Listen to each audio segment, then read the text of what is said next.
Okay. Yeah, we are going to be recording if anyone, um, does anyone mind? Okay. Okay. Okay, so I'm going to share the screen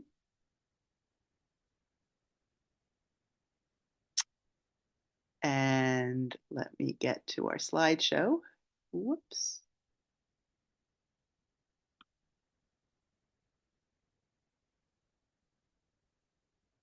Whoops. Sorry. Okay, so here we are, sparking STEM skills with hands-on loose parts discovery. Okay. So I'm starting with a snippet from the beginning of a video that was made years ago, actually pre-COVID. Um, but it is a good introduction. It was made by our local community access TV organization in Somerville, and they were profiling local organizations and businesses and making these videos called Hello Neighbor. And I think they did a great job profiling us. And I'm just showing you about the first 7 minutes of it that gives you an introduction to creative reuse, what creative reuse is, and to a little bit of my background, a little bit of the history of how we got started, and an intro to our Treasure Box curriculum. So it's just a good kind of foundational. This was made before COVID lockdowns, and we did have to close our storefront during COVID, or we closed in 2022. So it was a little bit after COVID, but we are still going strong. We just don't have our public storefront anymore. We work out of a garage in the backyard of my house. Um, so here we go.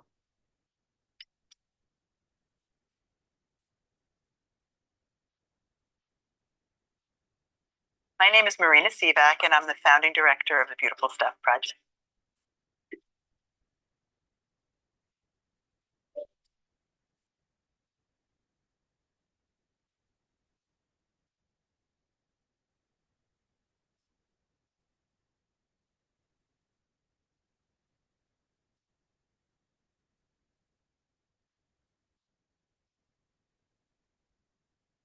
After I left teaching, I started a nonprofit. And as my nonprofit is called the Neighborhood Children's Foundation. And as part of that, I had this idea that I wanted to start a creative reuse center for Somerville teachers and families. My first job out of college had been at the Children's Museum in Boston, and they used to have a recycle center there. And so that was my first introduction to it. And when I became a classroom teacher, I used recycled materials in so many parts of my classroom. And I knew how powerful they could be for kids learning. And they're also very cheap. Um, so I decided to just start a small creative reuse center just for Somerville teachers. And I got a spot at the Artisans Asylum in the summer of, I think it was 2015. I got one of their little alcove. I actually bartered with them. I helped them with their educational programs, and they gave me a space. And I outreached. I sent hundreds of emails to companies and manufacturers and stores in the Metro Boston area to see if I could get excess and scrap materials from them. And that's how I started. And within 2 months, we had grown out of our space in the Artisans Asylum and moved to a space on at 137 Broadway in East Somerville. It began completely as a labor of love. I started completely as a way to give back to my community. I had no idea it would grow to what we are today. We're called the Creative Reuse Center. So everything here has been donated. It's all excess or scrap, and it comes from all kinds of places. For example, we get a lot of our scrap wood from PSG Framers that's in East Somerville. We get a lot of foam from Rogers Foam in Somerville. We get donations from Michaels in Porter Square. We get donations from artists. We get individuals who had a hobby. We get sometimes someone will come in and said, I thought I was going to be a scrapbooker, and I've spent years collecting all these materials, and I know I'm never going to do it. So here it is. So our Treasure Box curriculum has grown like wildflowers. It's like I just had an idea about 5 years ago that I wanted to be able, because I wanted to be able to bring in materials to classrooms to allow kids to have time to do open-ended play. So I created this idea of these treasure boxes because it was a very efficient way to bring materials in for kids to be able to use during the school day. So we make, and they all go with the book. We have classroom sets. So I go into a classroom with a tub that's filled with 24 boxes that look like this. And we have all different kinds of sets of boxes. So this is what we call our classic treasure box set, and it's filled with a variety of loose parts, but it's not random. Each box is curated, knowing what kids naturally do for play. We curate the boxes for success. We are here because the community wants us. I started in one classroom. I didn't know where it was going to go. And we've grown the way we have because of teacher response and teacher ask and kids just loving it. They literally call me the beautiful lady when they see me walking down the hall.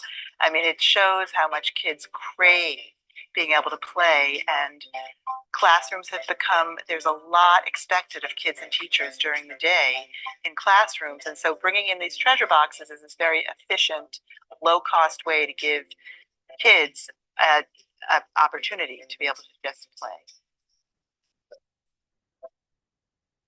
Okay, so that is just the first 6 minutes of that video. If you're dying to see the rest of it, you can just go on YouTube and Google the Beautiful Stuff Project Hello Neighbor, and you can watch the whole thing. It goes on for about 15 minutes. Also, today our focus is science, loose parts, and science STEM learning.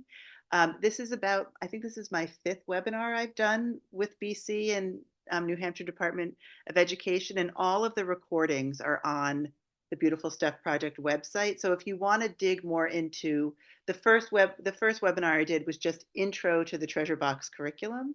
So if you want to really go deeper into just the Treasure Box curriculum and the workings of that, then you should go back and listen to that webinar. There's one about literacy. There's one about social emotional learning. I think there are about 4 that are on our website. And today our focus is on STEM learning and science learning. So, okay.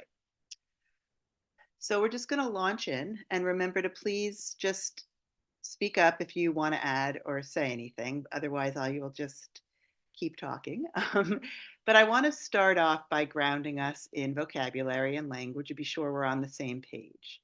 So there are these 3 terms that are used interchangeably, actually 4.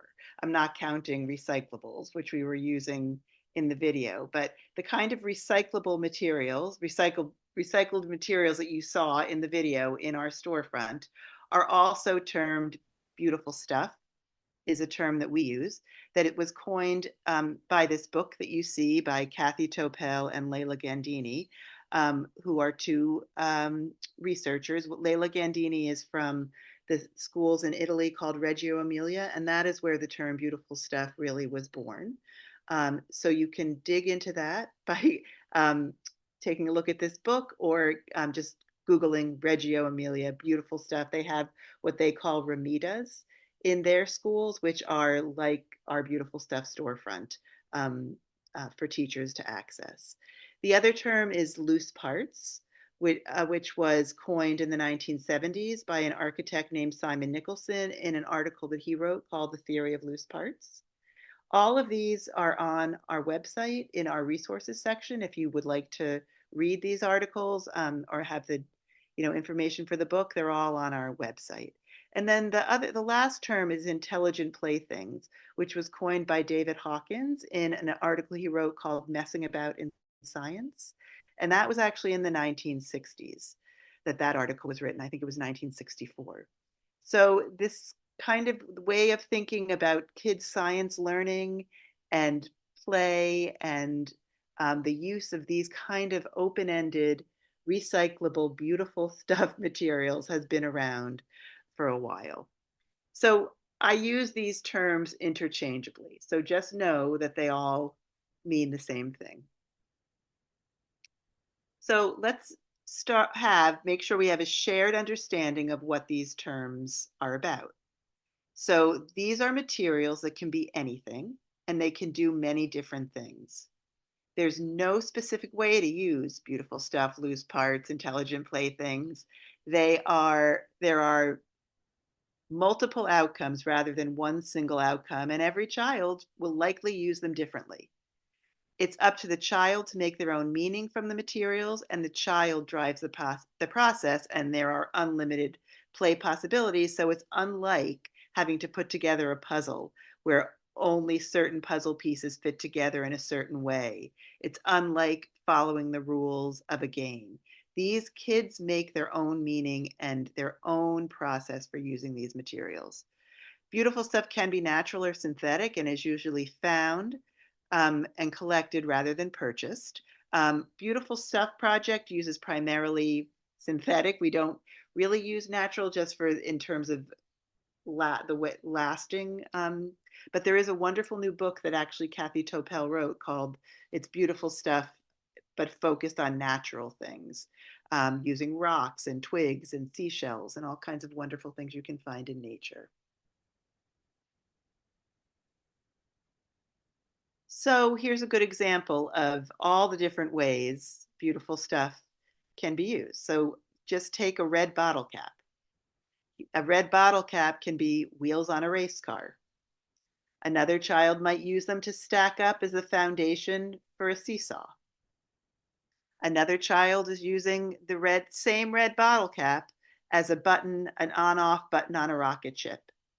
And then another child is using them because they built a beautiful abstract symmetrical creation and used the red bottle caps in that. So here we have 4 different ways that the same material was used because it is up to the child to figure out how they want to use it. So I want to dig in a little bit to the author's writing that I just showed you on the slide. So we see in the Topel and Gandini book, the Beautiful Stuff books, they really discuss science learning in action with loose parts. Really the beginning, the early science that needs to happen with kids using real materials. And in their book, they say to the young child, the world is full of materials to touch, discover, and explore. To find, collect, and sort and use materials is to embark on a special kind of adventure. And the children possess a natural openness to the potential of materials if they're allowed. If they have the space and the time, they naturally discover, collect, sort, arrange, experiment, create, construct, and think with materials. So the goal is really to have children to become fluent with materials, as if materials were a language. So I really think that speaks to science, early science learning, having kids really fluent with real materials and using them to learn about themselves, the world, processes, to make predictions, to test outcomes, all of their own design. And in Simon Nicholson's article, How Not to Cheat Children, the Theory of Loose Parts, he discusses what I believe is the best kind of classroom environment and the best environment for children to do science learning. And he writes, just one little snippet of what he writes, is that children learn most easily and readily in a lab type environment where they can experiment, enjoy, and find out things for themselves. So, and I always think that before any content is taught, kids need to play and play it out and make their own discoveries before, and especially in the early years, before you teach about shadows and light, kids need to play and experiment. So that's exactly what Simon Nicholson was talking about. And then I wanted to highlight this idea of messing about, which I also believe is just so important in science learning in general, and especially with young kids. I mean, messing about is another way of saying play, but he got the term messing about from, I don't know how many of you have read The Wind in the Willows, the book by Kenneth Grahame, but he takes it from this quote by that Walter Rath says about, and he says, nice. It's the only thing, said Walter Rat solemnly as he leant forward for his stroke. Believe me, my young friend, there is nothing, absolutely nothing, half so much worth doing as simply messing about in boats. Simply messing, he went on dreamily, messing about in boats, messing.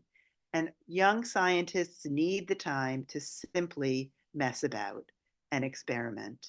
And Hawkins goes on to say that there is a time much greater in amount than commonly allowed, which should be devoted to free and unguided exploratory exploratory work. Call it play if you wish, I call it work.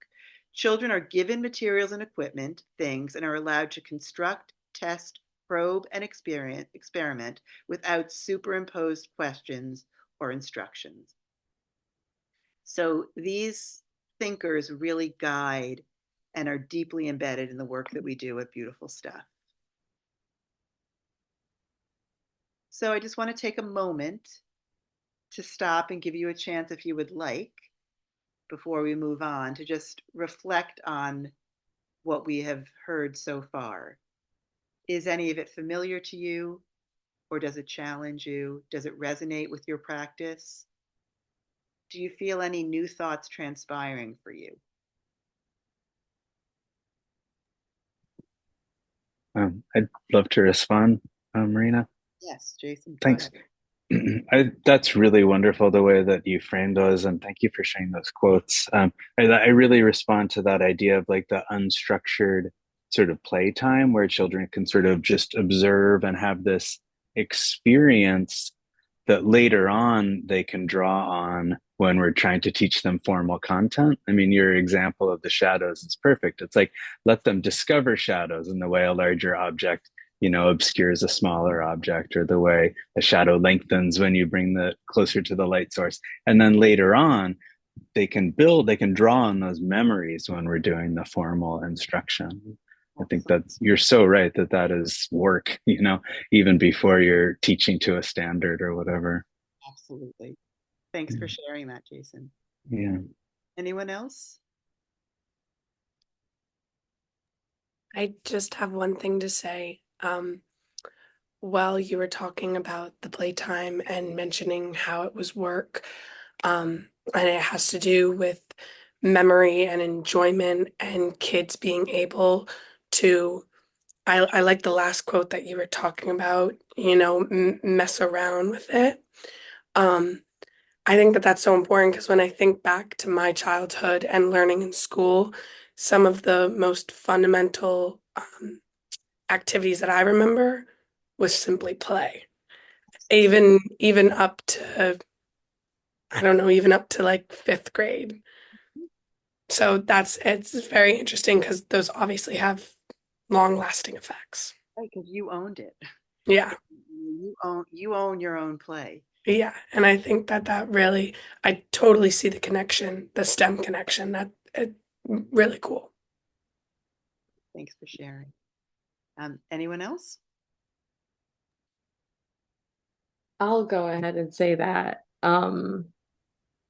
I some of these things are familiar to me in theory, but I don't have a lot of experience in classroom instruction with kids.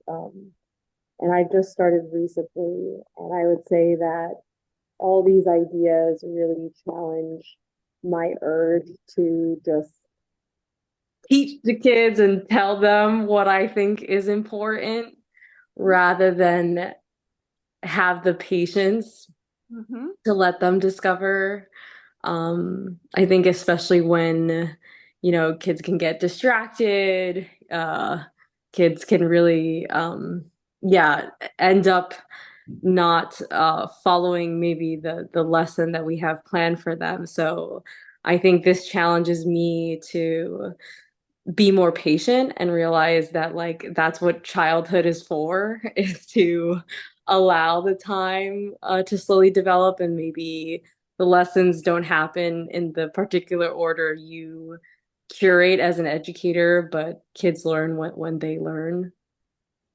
Yeah, well, thanks for your honesty about that, because I think that's a very real response and real feeling. And, part of it is we live in a very fast-paced world right now, and teachers are expected to cover a lot of content, and kids are expected to take a lot in, but from direct instruction.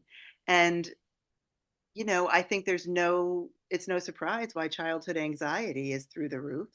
Why? Because they're not play kids have to play for mental well-being. We're going to go a little bit more into that, but I do think it's hard to slow down, especially for teachers when you feel the pressure of what you have to cover.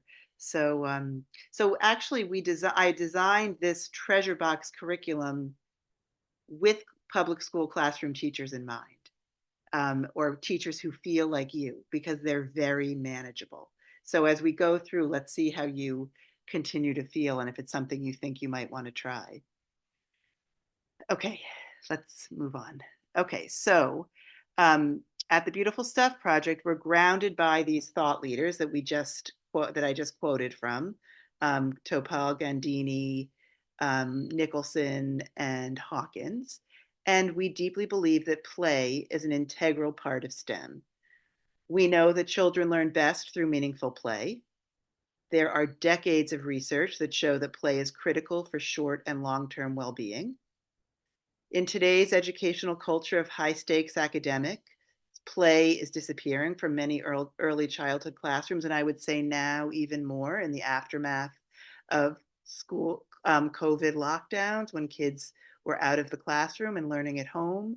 Kids are different. The kids that are coming into preschool and kindergarten are now those kids that were born during the height of COVID, and the kids are different, but expectations have stayed the same. So I would argue that play is even more important now. Play is necessary to good practice in STEM teaching and learning. And I like to joke that I believe that STEM really equals PLAY, that STEM is really play. So we're going to I'm going to give you an overview of our Beautiful Stuff treasure boxes, which are really like a little mini science lab in a box. So you saw a view of them in the video. This is a set of our classic treasure boxes, which are a collection of loose parts in a box. But they're a curated collection that specifically can facilitate science play. So we think carefully about what is in the boxes, and we curate the box knowing what kids naturally do and what their natural interests are. So we know that kids naturally like to build up. So we make sure that in our classic boxes we have nice things like tubes and cones and little tubes that will make a strong foundation. We have flats that they can build up and put a flat, build up and put a flat. So they naturally lend themselves to successful building up, which is balance is a very important science skill. We know kids are drawn to symmetry and order. We often put even numbers of things in. You can see that we don't put in things that are a lot of different colors. We don't want it because we feel like that the fewer it lends itself more to sorting, that kids like to sort. And this makes it very simple for kids to sort by color or by shape. We try hard to put things that are different textures. So it's a sensory experience. Things are different weights. Some things are heavier, some things are lighter, some are smooth, some are rough. That builds language development, scientific language. So we think very carefully about what is in each box. So these are another example of our classic boxes. And we curate them for success. So we be sure there are materials in it that are beautiful and that will work together, so that kids can feel a sense of success with their creation. We start by very explicitly modeling how to use a treasure box, which is just a teacher, or that's me, sitting on the rug. Every child has a work mat and a treasure box. The work mat is an old Montessori thing. Montessori always uses these work mats the kids work upon. It's a great tool, an organizing tool for kids. It keeps them knowing what their space is. It's kind of like a umbrella, it's just a safe container for them to work on a work mat. So we just model dumping out the box and creating whatever you want. And it's probably no surprise to any of you who work with kids that kids that live very scheduled lives. They spend a lot of time on the screen, and they're not used to just doing whatever they want. Even Lego has become following directions on a kit, not that same old just building with Lego. So it's a skill for kids to be able to just use their brains and create what they want. So we actually just model that simply and explicitly. And then they explore. They go back to their seats and they dump it out and create whatever they want. So you can see she's experimenting with symmetry and balance and all that good stuff. So I'm going to show you some video clips of ways that kids naturally begin to do science play when they're playing with the treasure box. These kids all have our classic treasure boxes. So I'm going to be sharing later in the slide deck some of our content-specific, science content-specific treasure boxes and how kids use those. But now, these are just our classic boxes. And some kids are naturally drawn to science play. So here's a child.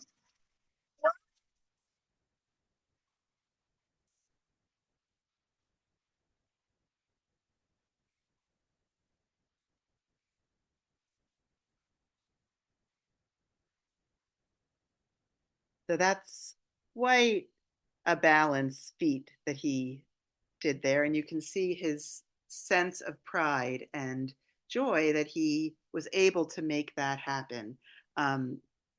So there you go, science play right off the bat.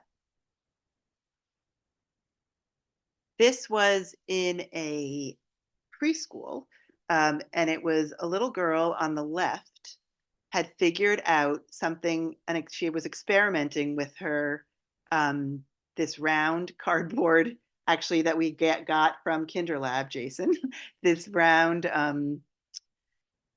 cardboard tube, and she figured out something that really excited her, and then she taught her friends.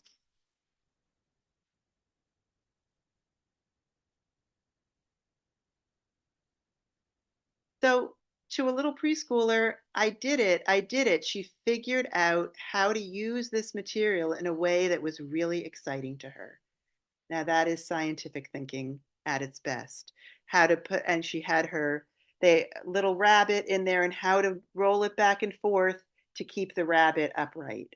It was very exciting to watch her. She spent, I would say, a good 45 minutes on this, figuring it out, testing it out, sharing it over and over again, her excitement of what she discovered.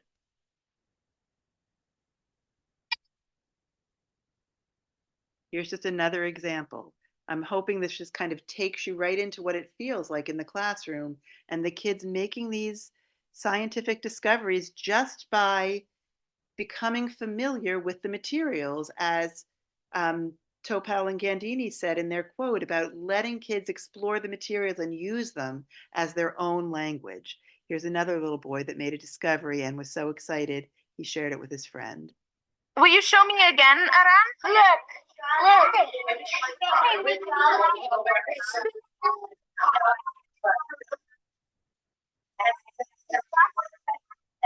How do you do that?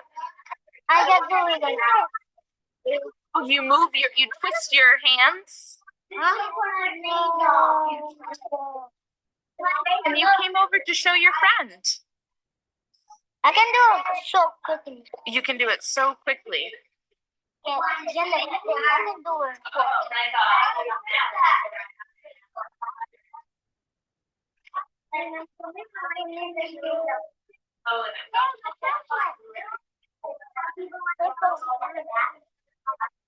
So the focus, the engagement, the excitement, and it really goes to show kids don't need expensive materials. He is using literally a, a top of a can and all of that learning excitement that he got by making that discovery.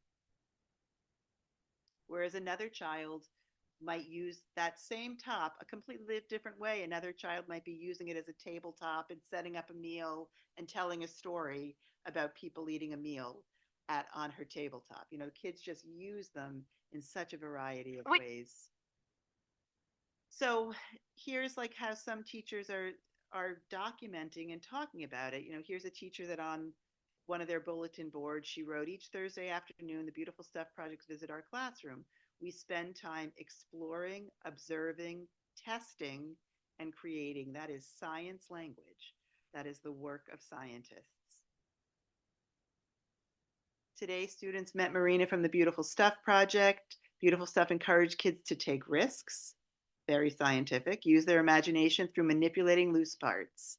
And then you can see this little boy who is experimenting and trying again to create this balanced structure.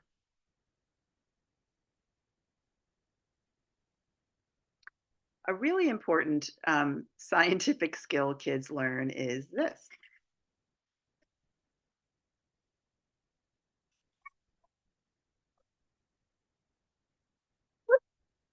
Sometimes it doesn't work.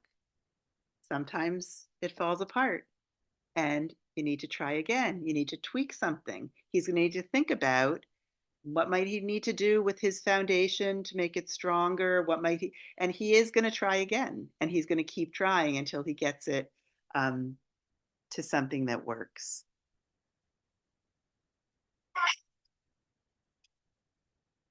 So just another brief stop. If you, again, what did this make anything occur to you? Is it something maybe you would think about trying out? Or do you have another way that you, in your classroom or work, that you introduce and facilitate loose parts play?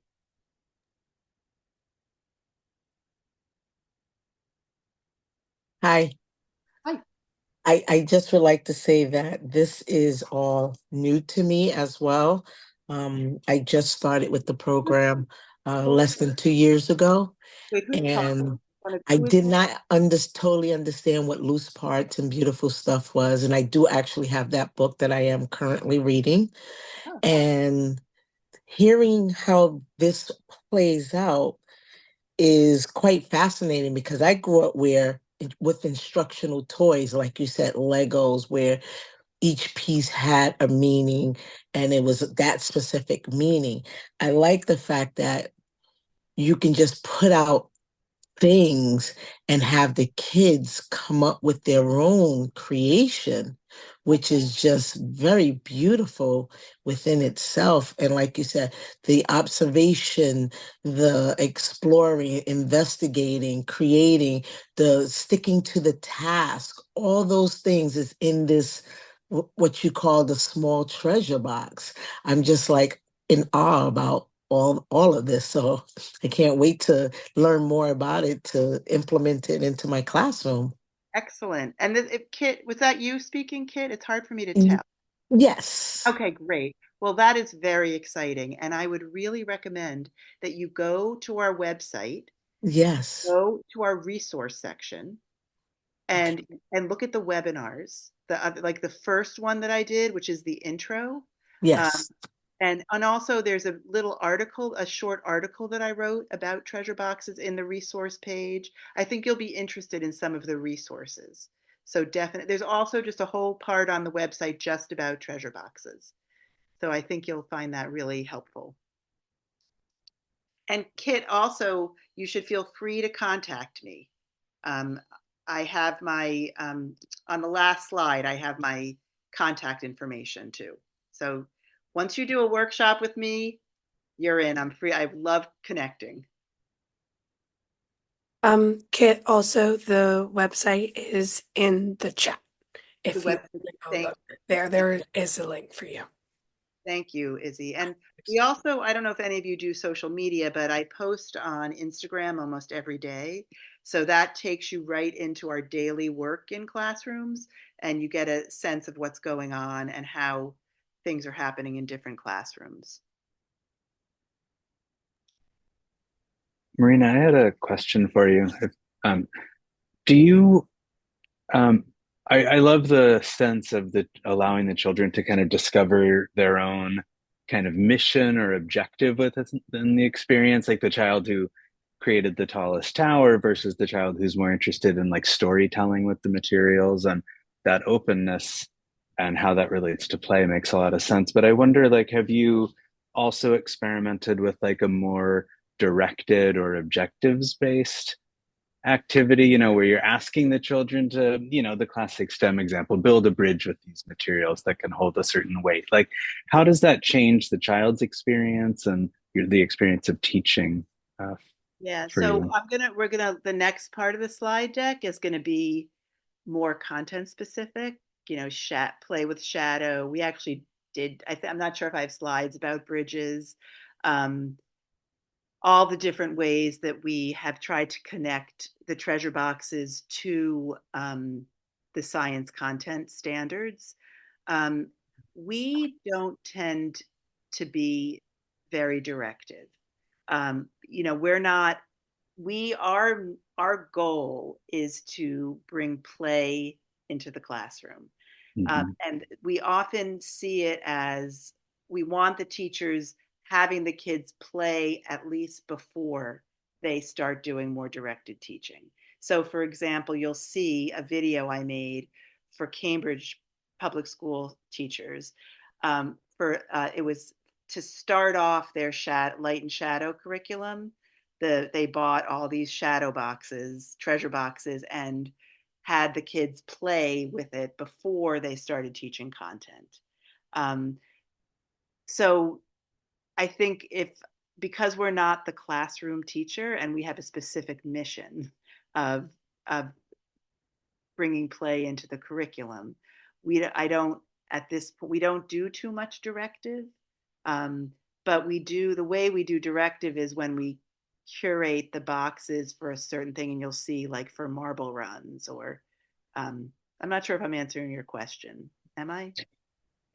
Yeah, no, that makes a lot of sense. And I guess I was asking a kind of vague question, which was, I guess what I'm trying to get at is I see what you're saying about the play being almost like the foundation before the formal learning, but I just wondered, and maybe the marble run will be an interesting example, but wondered about that when you're trying to have it both ways. You're wanting to allow the children to play, but you also hope that they come out of the 45 minutes with a pretty specific understanding. You know what I mean? Right, but And how do you yeah, balance that? but so I think it's a really interesting question, and I think because education and even early childhood has become so directive like that. But the truth is, I believe, like in the very early grades, it's really important to be teaching scientific behavior and science. And it's almost the ask. How do you ask questions? How do you experiment and hypothesize? And it almost doesn't matter if they kind of get the right answer. It's more about the disposition and the process. When we're not talking about high school or even middle school. We're talking about pre-K through 2. Um, Yeah. so, but the truth is, though, even in the early grades now, there's this content expectation that it's up for you know judge. I mean, I don't know if it's even that developmentally appropriate at age 5, to have to know the specifics of what makes a shadow. So anyway, it's a lot. Yeah. It's kind of a philosophical discussion too. Right, for sure, for sure. Thank you. Thanks for humoring me. um, okay, but Jason, it's a really good question, and I think keep asking as we go on, and as I start to show different things. So I wanted to kind of focus on the language of science and inquiry that we can really facilitate through this kind of play. Because when the kids are playing with beautiful stuff, they are essentially engaging in experiment after experiment. As you saw, the kids spinning, the kids balancing, the kids, all the different things that you just saw in the video basically is experiment after experiment. As one teacher noted, children are absorbed in the mechanics of it, and the kids who are really interested in how did it work, how can I build it, it will crash down and they'll try again. And we teachers have really noticed and documented how they form hypotheses, test them, alter them accordingly.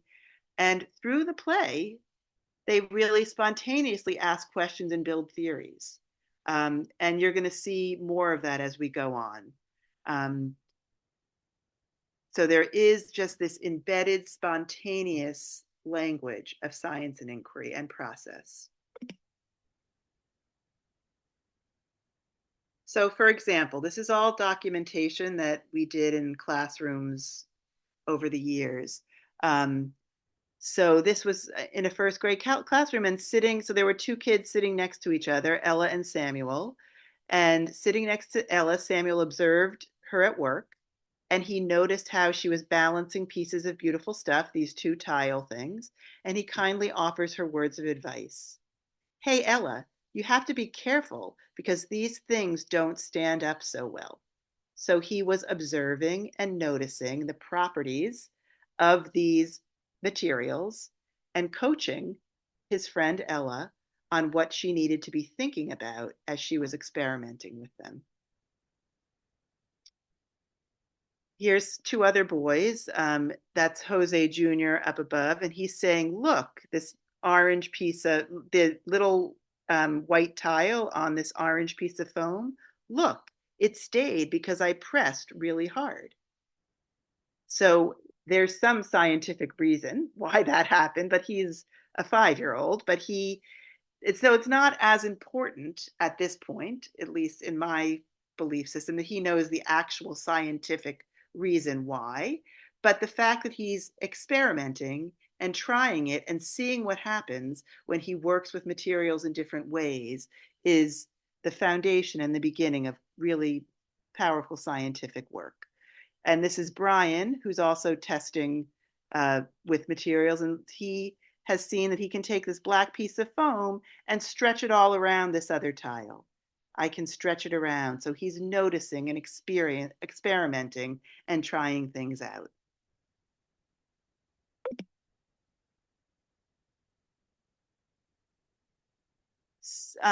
Children naturally become inventors. And I have some really wonderful examples of this. This is the story of the flashlight. And the most wonderful thing about these inventors is that they often are kids who don't kind of shine in the typical academic environment. They're not necessarily strong readers or writers or talkers.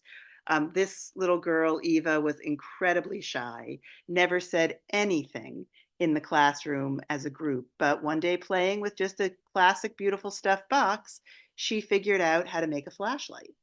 And she tells the story of how she made a flashlight with the materials.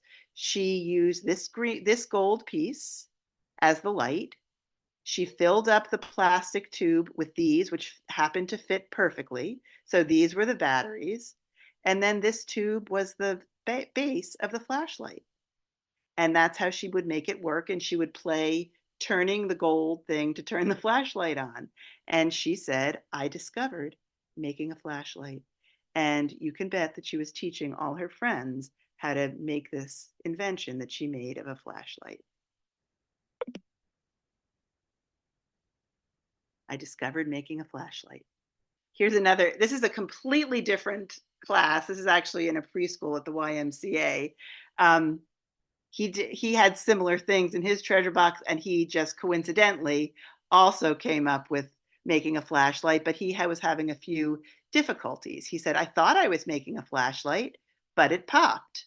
So he was having trouble securing it on. Look at this, I press it down and then it pops up. You can try it. So he's figuring some things out. So he shares his discovery and he takes teachers and friends through the steps that make it pop. So whereas Eva was taking her friends through the steps of how to make a flashlight, while he was making his, he experienced a phenomenon that he thought was really interesting, that it popped. And so that was what he was explaining and teaching his friends. And that's early concepts of compression, energy, equilibrium in a play-based situation. Here's another invention that happened. I think this is a kindergarten, the coffee maker. So Kimberly invented a coffee maker, and she shares the mechanics of her coffee maker. This is the coffee maker, this is the cups, the coffee goes up and down. So she's thinking about the properties of liquid and how it moves. Very scientific. She describes it contained within the tubes, and she has a theory about how it flows up.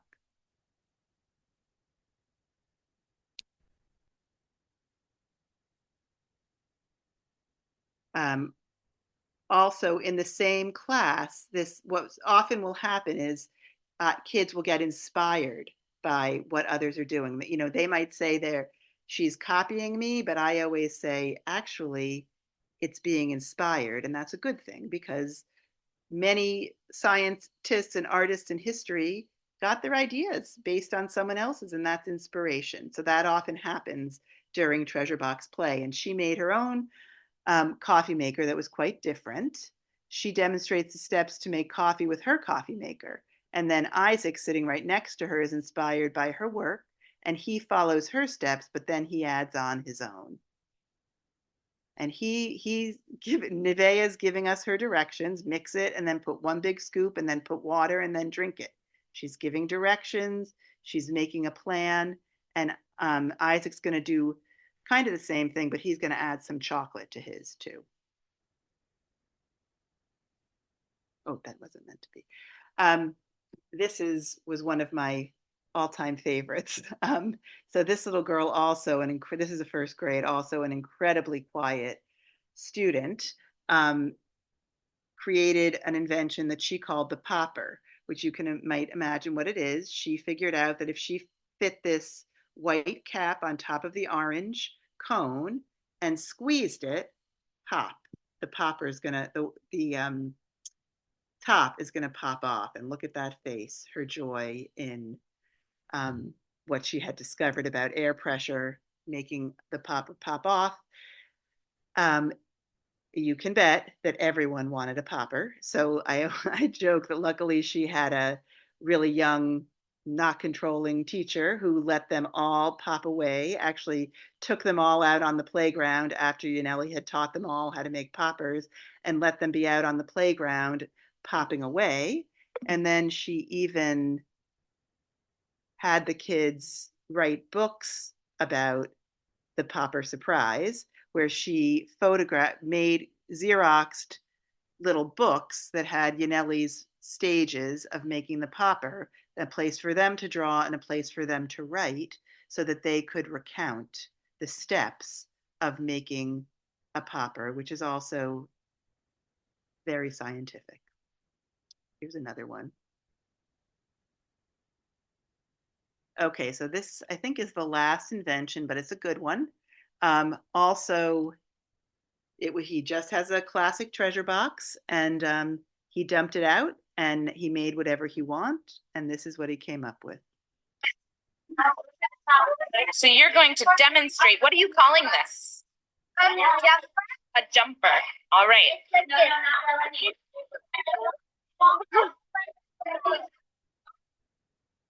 So he made a simple machine. He made a catapult, and when I was teaching first grade a million years ago, many years ago, like 30 years ago, we had to teach a unit simple machines, and kids had to like follow directions and cut out the pieces and make a catapult, and it was not nearly as good as his catapult that he really created himself, owned, and will remember forever, as will the class. So it just is kind of an amazing thing to see kids become inventors and create their own inventions and come up with the kind of scientific thinking that you really want them to have. So do these videos do these bring up anything for you? What are you thinking after observing the children in action? Any new inspiration?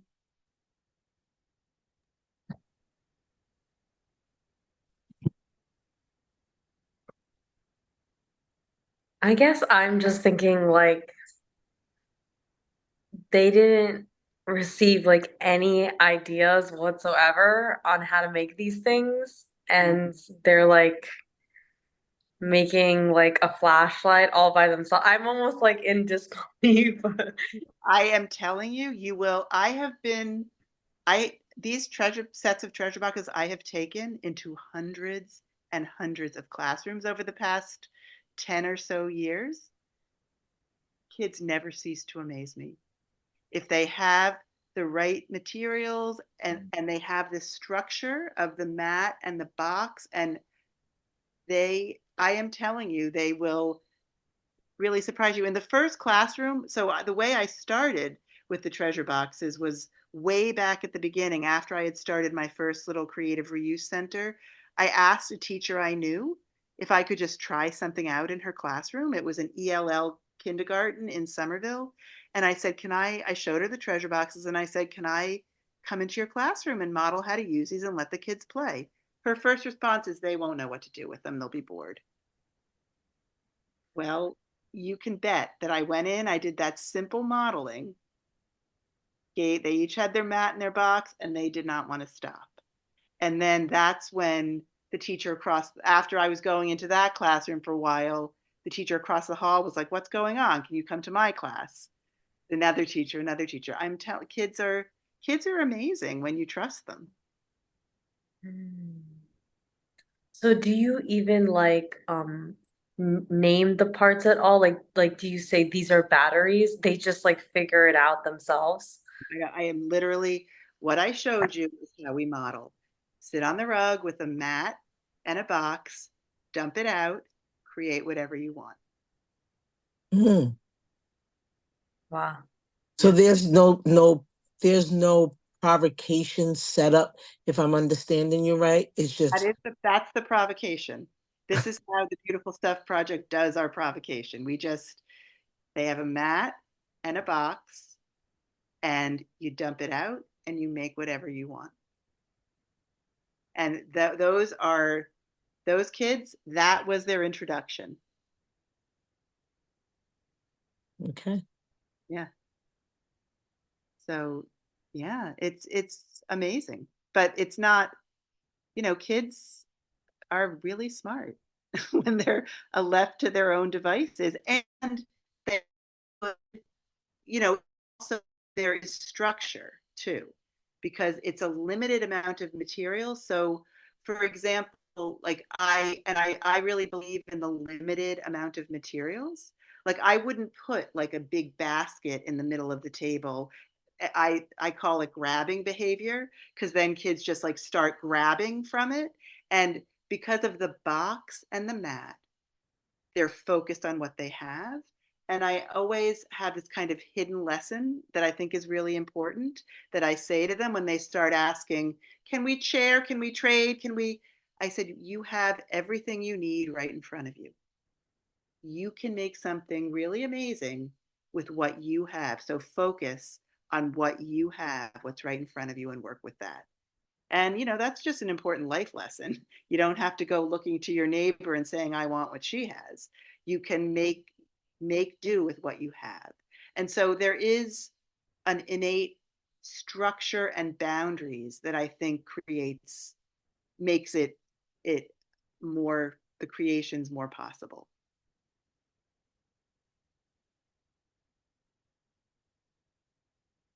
Any other thoughts about that?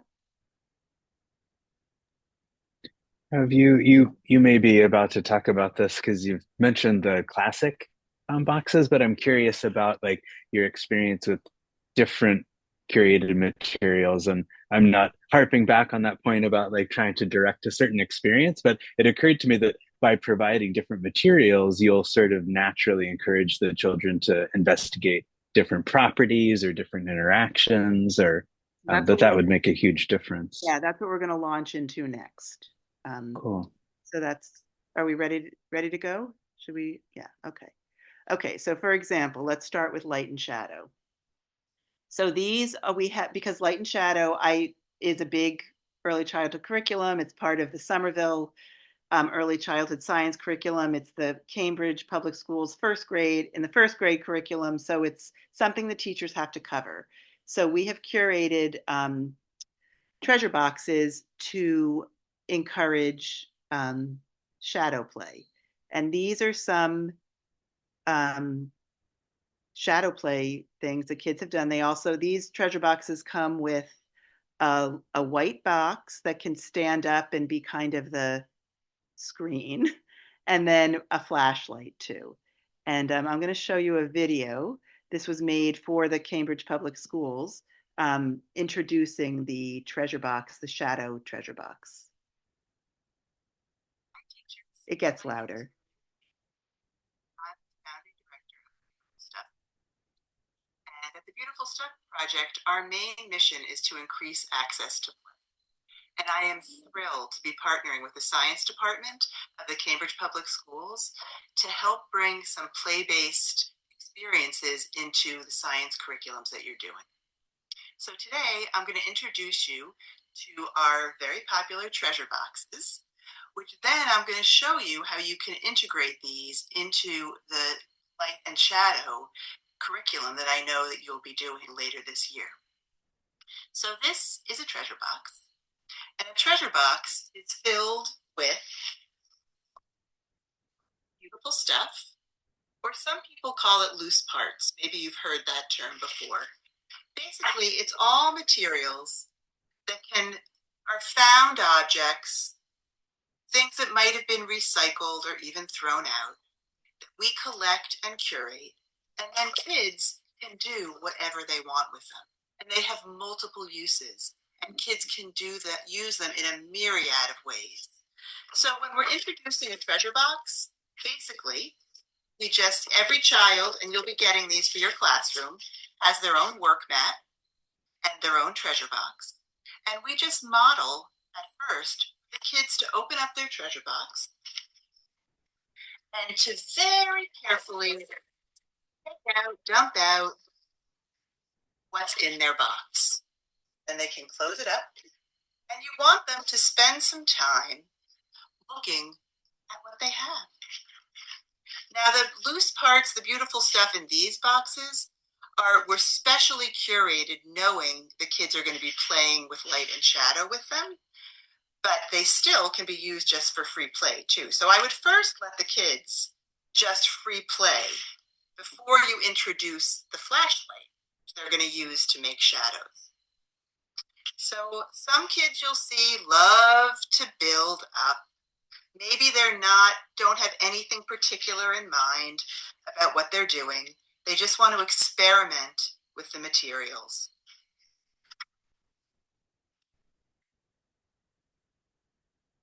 Them playing with symmetry, playing with balance.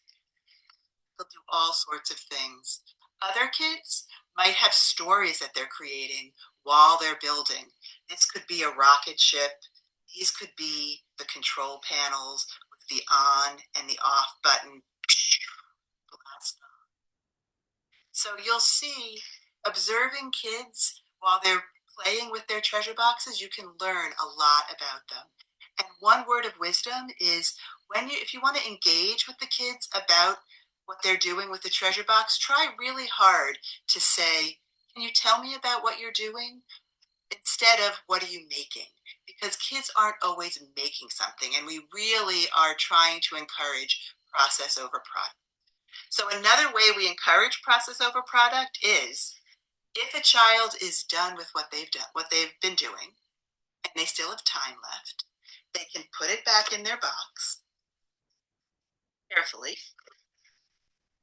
These boxes can be used over and over again. Back in a box and give it a little shake, and they can dump it out and do something totally new. So this time when we dump it out, I'm going to show you how you can experiment with light and shadow boxes. Okay? One important thing that I meant to say was, You're going to have a work mat for each kid. One side is reflective and one side is not. When you're doing the shadow play, make sure you have it on the white mat so that the kids can make their shadows on the mat too. But another way they can make their shadows is using their box, setting their box up like this and using this like a screen. So for example, just going to clear this away for a minute just to do an example. Maybe start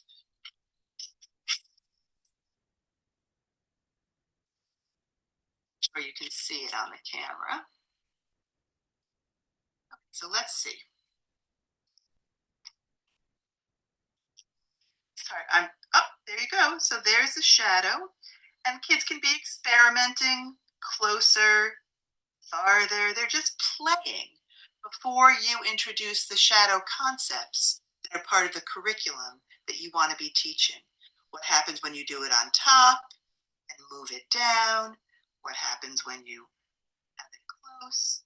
When you move it around? You can do all sorts of things, and the kids will try all kinds of things. And you'll see in the box, there are interesting things that we'll do different. Like we have some things that are colored that kids might discover, oh, look, why does that come through as yellow? But then when you put this up, solid black. You can really get some good questioning. We put things that have holes in them. Let's move this away. So you just do a little demonstrating. You know, we have things that have holes that the kids can experiment with. So all different kinds of things for the kids to just play and experiment before you move into the teaching of more concepts. So that's how to use a treasure box as part of your light and shadow curriculum. If you're interested in learning more about the Beautiful Stuff Project, you can go to our website at www.thebeautifulstuffproject.org. We're actually in the process of completely revamping it post-COVID, but you still can learn a lot about what we do. We also have really active social media if you want to see what kind of things the Beautiful Stuff Projects is doing in the schools and in the community. So have fun and feel free to reach out with any questions. So that's an example of a more curated treasure box for light and shadow. And again, it was curated with, because some of the vocabulary is opaque or solid. It was aligned. So there were materials in there that would kind of, kids could play with the different concepts that were going to be taught in the future in the unit.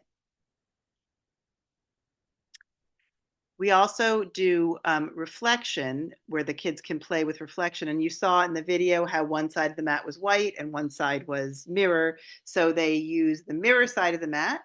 And then we have these things we call our mirror fences, which are just old CD covers that we've covered in metallic sticky paper. And then kids can experiment with creating reflection in building and seeing how it reflects in different ways. Okay, I'm going to go through I'm just aware of the time. So I think I'm going to go through these and then we can discuss after I'm through all the different content area ones.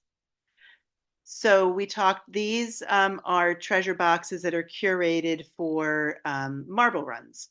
So they're all curated with things that can make long ramps, things to make the ramps be able to be higher and lower, so kids can experiment with what happens when it's a steep ramp, when does it go faster, when does it go slower, that kind of thing. Here's a little teeny video of what it looks like. One kid's gonna works and how they need to kind of tweak it around. These are always a big favorite, these marble run treasure boxes. Also for Force in Motion, we also do mini golf courses. So there are treasure boxes where kids can set up their own mini golf course, which also is getting, again, being able to experiment with ramps and how hard you hit something, how to get things to move faster, slower, how to get things to stop, all the kind of concepts that are embedded in the early childhood curriculum units about force and motion. Also, magnets. The magnets aren't really part of the early childhood curriculum, but they're just so much fun. So we have these. These are like a major favorite. Our magnet treasure boxes, where they're just actually they're treasure cans because they're in metal, these expensive coffee metal cans, and then we collect all kinds of metal things that fit inside the can, and then the kids dump it out, and they have little nickel magnets, and they can create robots and all kinds of creatures and experiment with all the different ways that magnets work. They come up with their own games and they figure out all the different ways that magnets work. And you'll see where we always, on some of these slides, there are books. We always accompany our treasure boxes with accompanying books. So these are some books about metal sculptures. The Tin Forest is about a man who creates a whole forest out of tin things he finds. These kids collect scrap metal from the river and create a city out of it. And then we also include some books about early magnetism and that kind of thing. Another science in the early childhood, often about animals. This teacher was doing a unit on birds and was teaching kids. Part of the unit was a big part of the unit was teaching the kids parts of a bird. But first, she wanted kids to make fantastical birds, and so they did, and they named their own parts, and then were able to compare them when they learned about the real parts of birds. So it's just a creative, play-based way to launch into a science-based unit on animals, and this specifically on birds. Here is some video. Sound is always a big early childhood curriculum. And so we have treasure boxes that are curated for kids to make all kinds of instruments and sounds. And here you can see this is a first grade classroom. It's going to scan the room so you can see the kids experimenting with their material.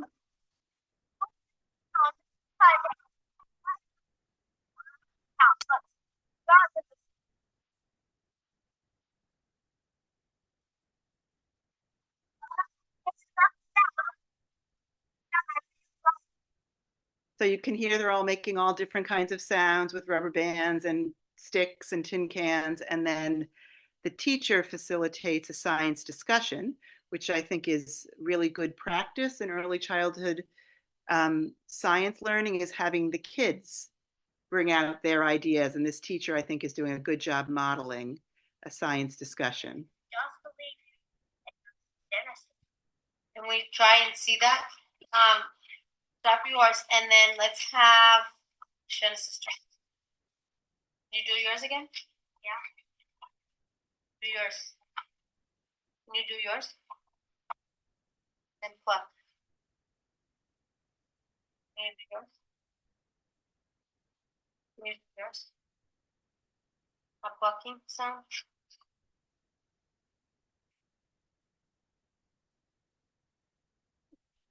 All elastics, but making different sounds and pitches. Some are high, some are low, right? But it's different. Like this one is loud, louder than the other. Does anybody know what might make that louder and not the other ones? Elijah? Because that is hollow and then those have stuff in it. Hollow. Some people said that these girls had things inside, right? And that one doesn't. So that one is hollow. Another science word that we've been learning.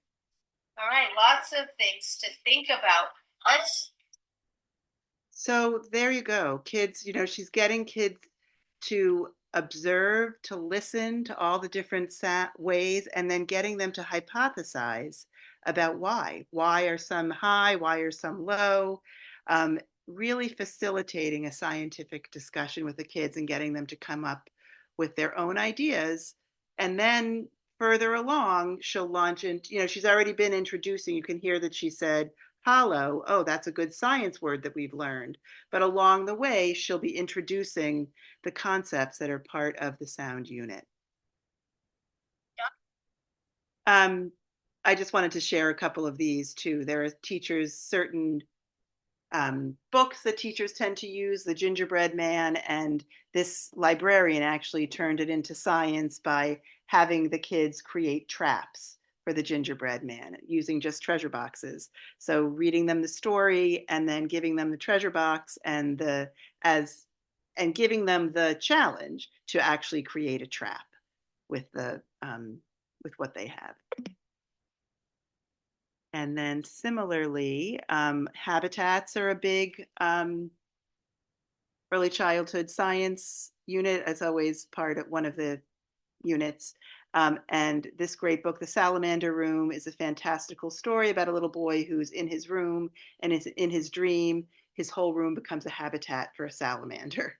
And so we curated treasure boxes that facilitate making habitats, and they each include a little salamander.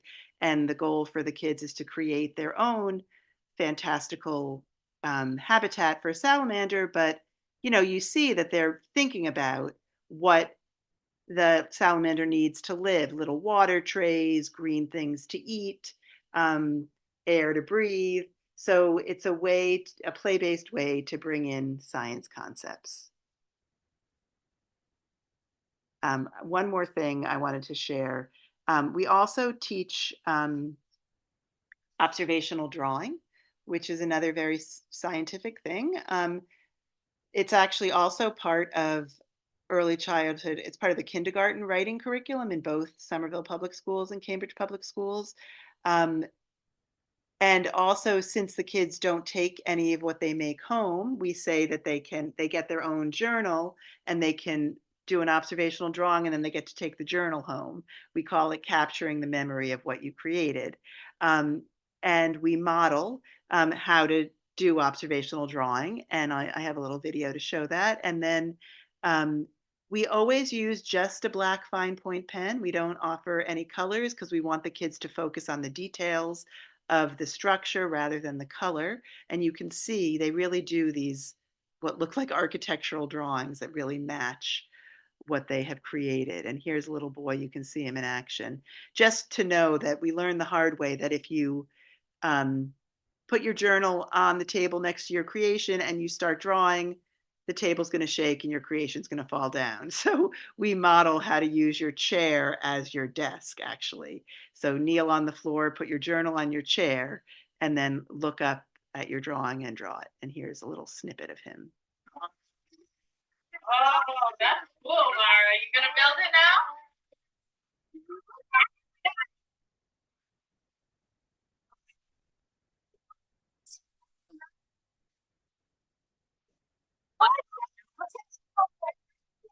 Andy, you like to draw? So you see him really looking and drawing and looking again and drawing again. So here's our website, thebeautifulstuffproject.org. You can contact me through the website, or you can do contact@thebeautifulstuffproject.org. These are our social media that we post on very regularly. So please check those out if you're interested. And I'm going to stop the share and just see if people have final thoughts about, I know it was a lot of information. And again, feel free to be in touch. I'm happy to hear from people that have attended my workshops. So feel free to reach out after you absorb more of it. But are there any comments? Yes, I have a comment. You had many different types of boxes. On your website, do you have a way that a person can duplicate those boxes? You mean duplicate what's inside of them? Yes. So what I want, and we can be in touch about this. You should also go watch the first webinar that's the intro to the Beautiful Stuff Project, because that talks more. I like to think about it as more, I don't want there to be like a recipe for what, Right. because I don't want you to feel like if you lose a piece, then you can't use them anymore. I want you to be able to think in terms of if you lose a piece, how can you replace it with something similar? So, but like what I started to say about how we curate things that, you want to, for the classic kind of boxes, you want to think about finding some tubes, that kids can build up with, like I'll just tell you like the way we get stuff. There's like a grocery store on the corner of my street in North Cambridge, and the rolls of tape that make the receipts. On Yes. the inside, there are these black plastic tubes. So they save the Beautiful Stuff Project all their tubes. They have a cardboard box underneath their register and they just put them in.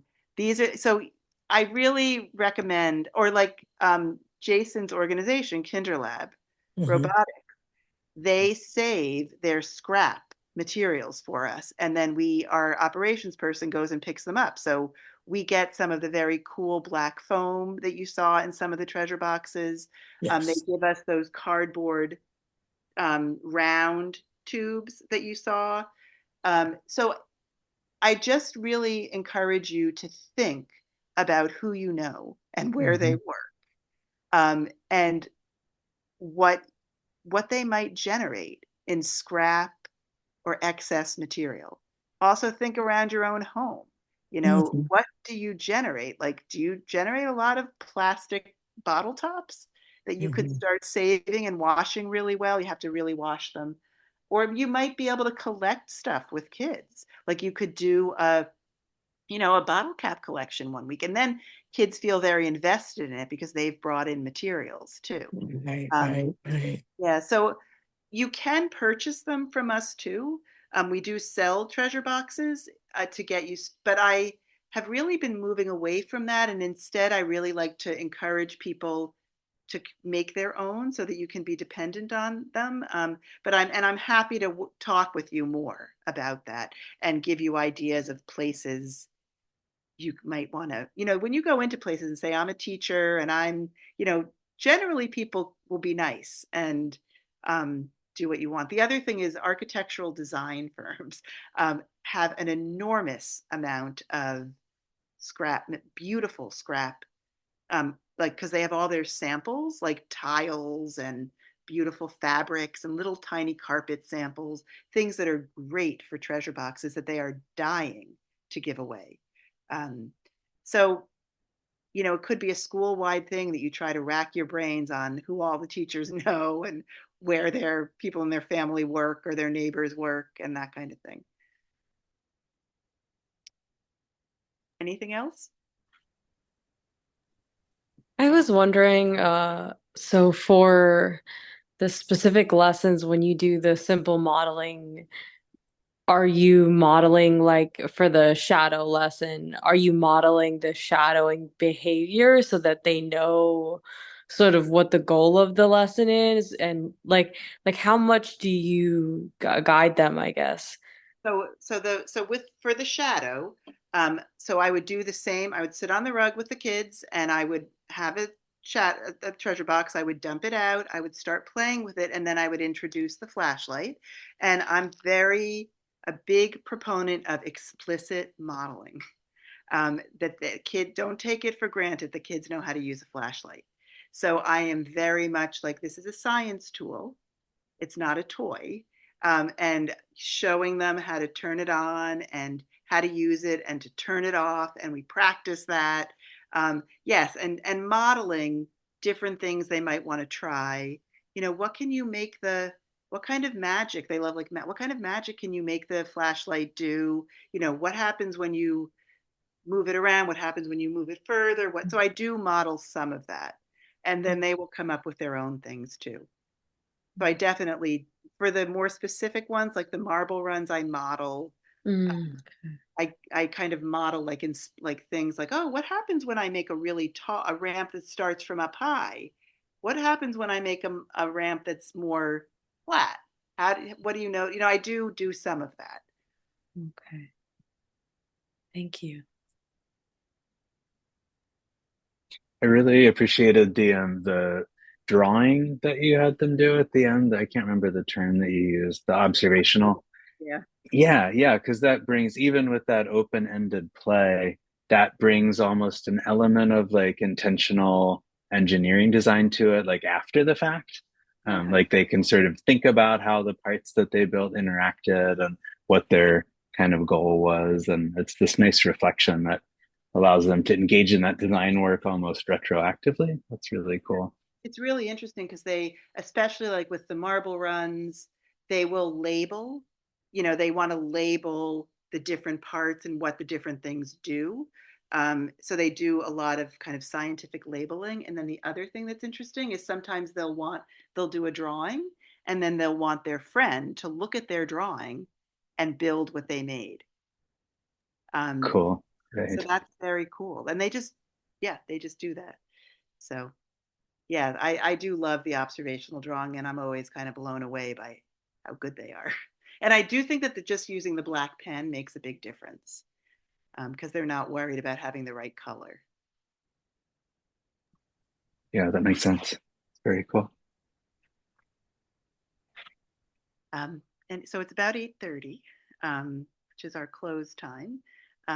But do feel free to be in touch. I would love to hear from any of you, and it was great talking with you tonight. Sorry I did all the talking, but so. Just to go off of that, in the chat, there are two web links. One is webinar feedback, and the other is a certificate to get for going to this webinar. These will also be out tomorrow along with the webinar video. So if you don't get them tonight, you will get them tomorrow, but the links are in the chat. Great. Thank you so much. It was really great. Thank you. Yeah, Okay. it really was. Okay, be in touch. Thank you. Bye. Bye.